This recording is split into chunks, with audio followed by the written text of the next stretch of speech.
I have empathy for people in wheelchairs and families with strollers. And in the way the store was configured before we moved in here, there was just no way that was ever going to happen.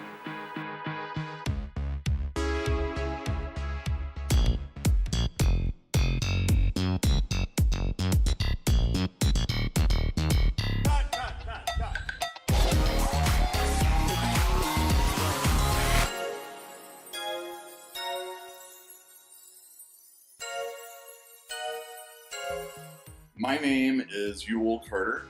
I own and run Fantastic Comics, a comic book store in Berkeley, California.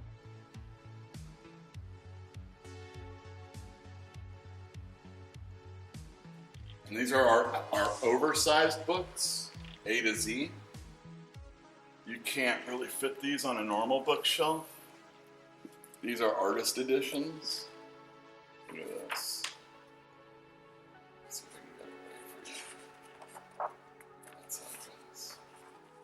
That's how it's supposed to look. So these are the original pencils copied into a big book, and they're consecutive issues shot that way. Fantastic.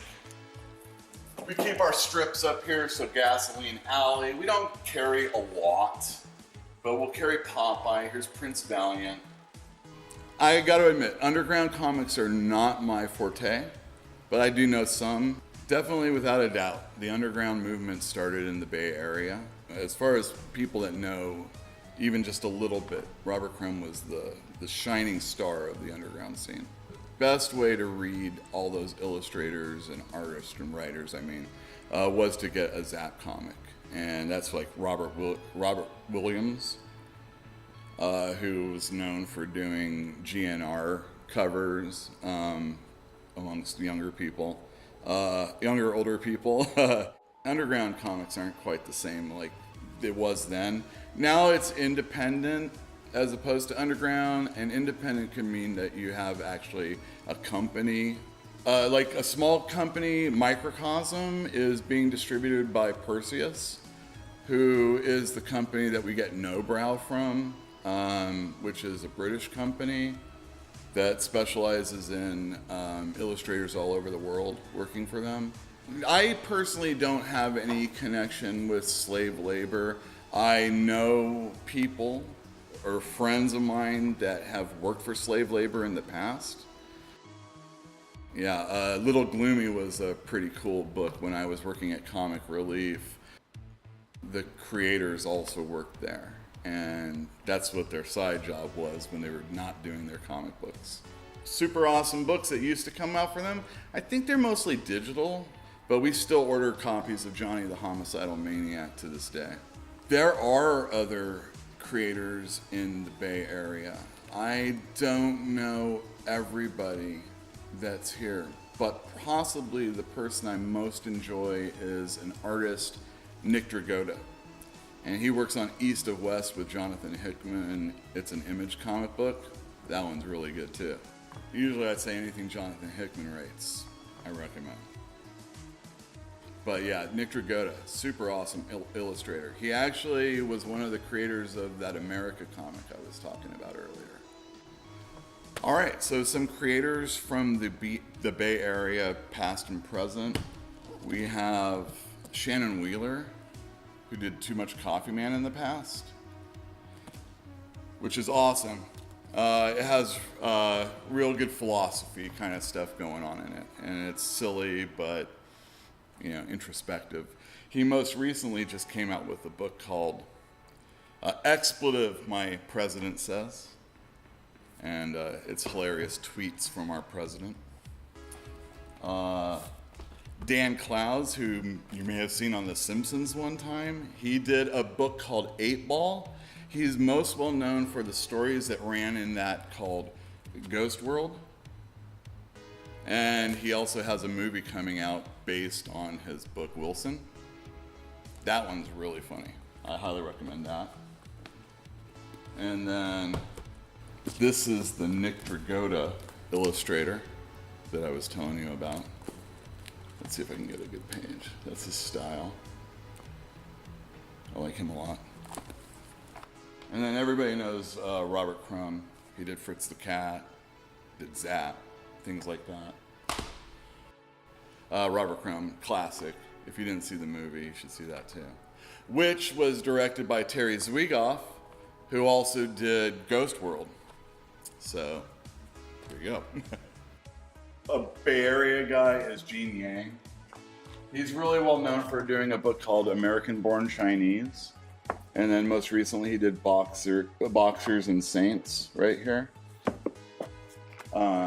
And he also has been doing mainstream comics recently in Superman, and then the new Superman, which is Chinese Superman in Hong Kong named Kong Keenan.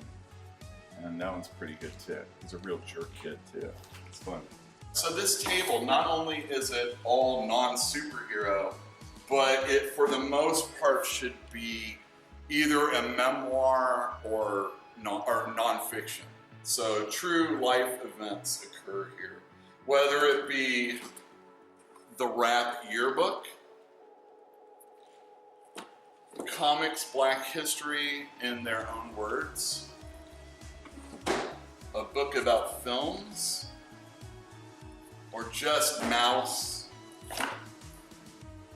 and books like that. That's where we put these books here. A lot of times there's stuff that we know that the college is going to be required reading for classes, and that's another reason why we carry them on and put them out here so that everybody can see them. I just recently got this Josephine Baker book. Isn't that nice? I'm pretty sure this would be considered European.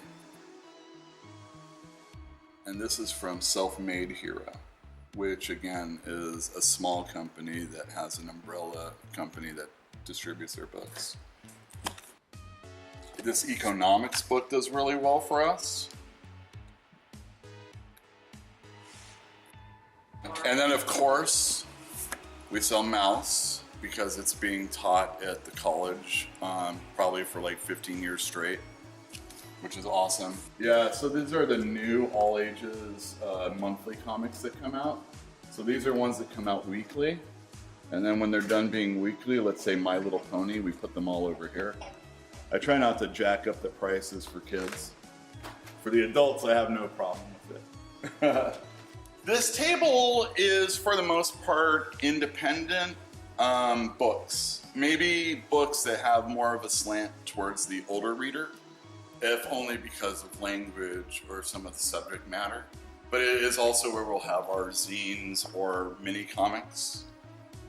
So this is a gentleman named Rob Sikoriak who does this book. A new Nick Fury series, and it's drawn by this Aku guy. And what he does is he does nice stuff with the titles pages. Very similar to Steranko in that respect, but with the flair of today. Yeah, I like that one a lot. Going back to Steranko. I think Steranko is probably one of my favorites of all time. He didn't do enough to where I could put him in my all-time favorite category, but as far as like taking a advertising and bringing it to comics, he just did a look that nobody else was doing. He actually did a lot of his art over Kirby breakdowns, and yeah, that's cool. But they are doing reprints in dollar format of Kirby comics. Oh, nice. So this is the Simon Kirby stuff. Captain America back in when he didn't have a full mask. Ugh. I don't know if I would have read comic books back then if people were not covering their ears like that. But yeah, and then it's like all Nazis, and of course the Japanese interpretation isn't necessarily a stellar one. But yeah, Kirby's awesome. I have more of a respect for him as I've gotten older, Kirby, because when I was a kid, he was kind of phasing himself. You know, he was getting phased out, and everything was really loose. The older you get, an illustrator a lot of times will work looser. So I didn't have quite the respect of, for Jack Kirby then, even though I was reared on Hulk and I didn't know who he was then. So I like that stuff. I like Thor. It was all Kirby. But yeah, but now he's the king, always.